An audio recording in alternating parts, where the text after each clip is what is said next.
Hello everyone, my name is Earl Kelly. I am the founder and owner of EK3 Technologies in Jacksonville, Florida. And welcome to Tech Chat Tuesday. Today we're going to talk about a subject you probably heard about in the news. You've probably seen it on CNN or Fox News or whichever news channel you subscribe to. And it's pretty big news and it's pretty serious for the tech world. Our topic today is going to be on Meltdown and Spectre. You might also know it as Kaiser, KPTI, and another name that we're going to leave off of this video. But whatever name it is a vulnerability that you need to be aware of as both an individual and as a business owner. So today we want to talk about that. We want to explain to you exactly what it is and how you can protect yourself. So the Spectre and Meltdown vulnerability affect all processors. They affect Intel, AMD, and ARM. Now, you might be aware of AMD and Intel from your laptop and your computer, but a lot of people haven't heard of ARM. And ARM is a smaller processor that is actually, I don't like the word smaller, it's a lesser known processor used in everything from small devices such as your phone, maybe your tablet, all the way up to servers. So there's lots of different devices and smaller devices that have the ARM processor in them.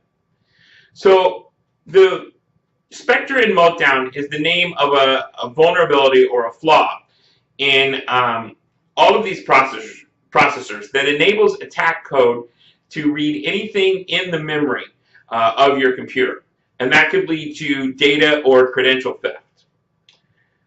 Microsoft and Linux have released patches as well as other platforms. And Microsoft released theirs on January 3rd, 2018. And Linux released theirs somewhere about that time as well. The exploitation requires execution of some sort of attack code. So unpatched software programs are particularly at high risk of facilitating the attack. So what that means is that the attack itself can't be carried out unless there's some sort of code or software on your computer or your server or your workstation that can actually run the code and exploit the vulnerability in your system. So how big is this threat from Spectre and Meltdown? Is a lot of hype over nothing, or is it something that we should be concerned about? Well, if the vulnerability is successfully exploited, it will allow an attacker to access sensitive information inside protected parts of your memory. The information may include your passwords, could include your email and private documents, it could include HIPAA information, it may include personally identifiable information. So any information that's on your computer can be exploited and can be sent out to a potential attacker. So this is a very large exposure for a very large number of people and a very large number of devices. So because this is a hardware vulnerability, most all operating systems are affected. And for my Apple people out there who say Apple has no issue, this is a big one. Apple people are affected as well. So this includes Microsoft, Linux, any operating system that's out there, you are affected. So that leads me to my next point. So am I affected? If you're thinking, Earl, I need to know, am I affected by Spectre and Meltdown? The answer is probably yes. So every chip vendor is affected. So Intel, AMD, and ARM, all affected. Windows, Linux, this includes Android, any Android devices, as well as Mac OS and iOS, all are affected by this. If you have your software on a cloud vendor, so maybe you're running cloud services with Amazon Web Services or Microsoft Azure, even our private cloud services that we have, all are affected by Meltdown and Spectre. So how do you protect yourself and how do you protect your company from Meltdown and Spectre? Well, The biggest way to protect yourself is with patching. Patching this vulnerability is a little bit more difficult than usual as it exists on the hardware level and affects multiple platforms and also includes various versions of mobile and IoT devices. So an IoT device is an Internet of Things device, and that includes anything that's connected to the Internet that's not a computer or a laptop or something that you would physically get on the Internet with. That would mean something like your refrigerator or your Alexa or your Google Home or something that connects to the Internet that you're not thinking about. If you have a smart lock at home, it connects to the Internet, or you have a Nest thermostat. All of those devices are connected to the Internet of Things, and they are all vulnerable to this attack. So the current patch with Linux and Windows has some issues with it, and you need to be aware of those. If you have an older machine, Linux and Windows machines that are patched are going to receive a 5 to 30% performance hit on Intel products. Additionally, some of those patches that have been released so far have been causing issues, and Microsoft has been working, as well as Linux has been working to resolve some of those. So if you're currently running a slow computer and you need to deploy the patch, because every computer needs to deploy the patch, you're going to see a performance hit with the patch. So the next question you might have is, do I just need to buy an updated computer? And the answer is, at this time, that's not going to help you because all of the chip makers have yet to engineer this vulnerability out of their hardware, and all of the hardware that is currently in the wild, if you will, is still vulnerable to the attack. So you will need to stay up to date, however, on the newly released patches of your products and apply them when available. Or you need to confirm with your service provider that they have updated your systems to the latest patch.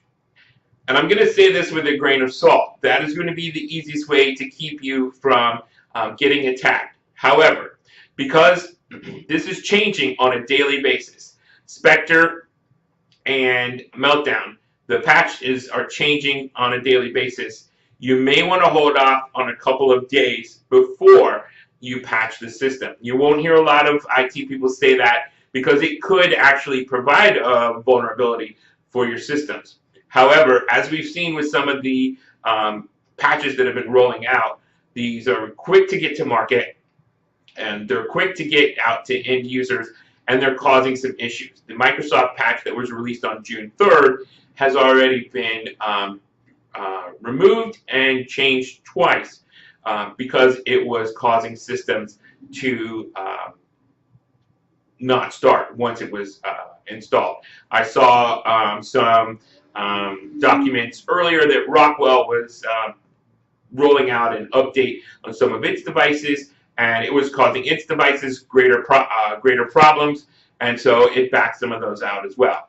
So it's great to be on the leading edge of technology. It's great to be on the leading edge of patches, but you may want to test those patches before you put them into your production environments. If you're at home, you need to make sure that your systems are updated, either using Windows Update or Apple Update or any type of whatever update comes with your particular software. Another caveat of that is you also need to make sure that all of the processors that are in your workstation are actually updated.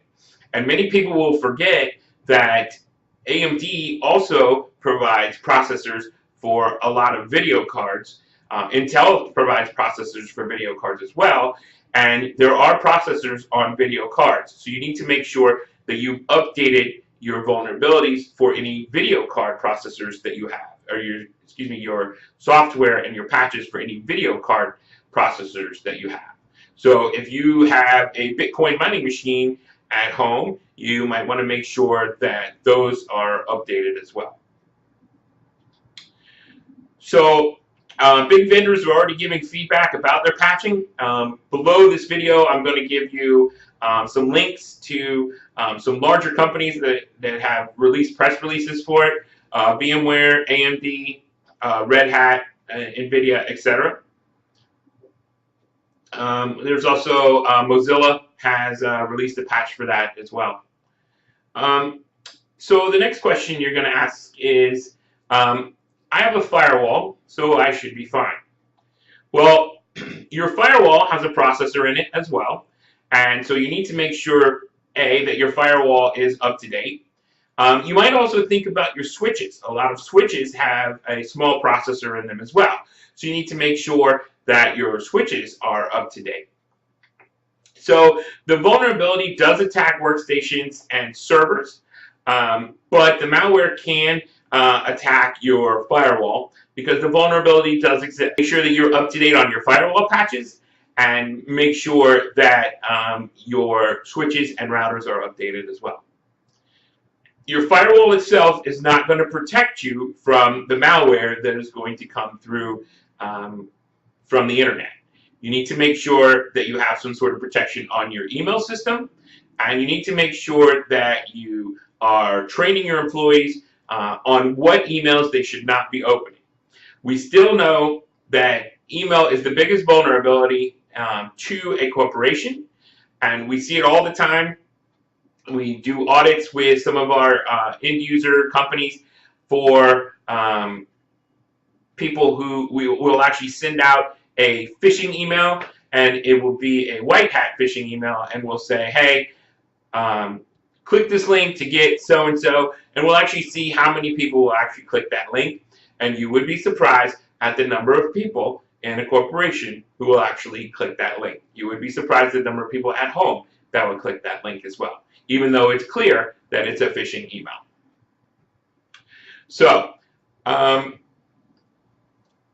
the takeaway from today's video should be that you need to make sure that you are patched and up to date on all of your devices, all of your software, and make sure that you have automatic patching on if possible, or that you contact your service provider if you have one. For our clients, EK3 is constantly monitoring updates. We constantly patch systems. We have a weekly schedule of system patching that we send out to all of our managed service clients. So if you are a client of ours, you can rest assured that you are covered with all of the patches that are available. Our current stance is we are patching as fast as we can. We are testing all of the patches before we put them into place. We have about a 3 to 4 day lag from the time that the patch comes out to the time that we actually test it and put it into your production environment. So we also do this for third-party applications as well as Microsoft applications, etc.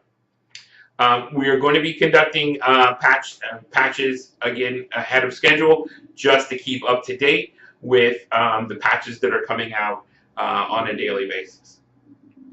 So if you have any questions regarding your systems, or if you want to know if you are up to date, we ask that you give us a call. Our support number is listed on the screen, or you can email us at support.ek3tech.com. Once again, I appreciate your time for Tech Chat Tuesday, and I look forward to seeing you next week right here from sunny Jacksonville, Florida.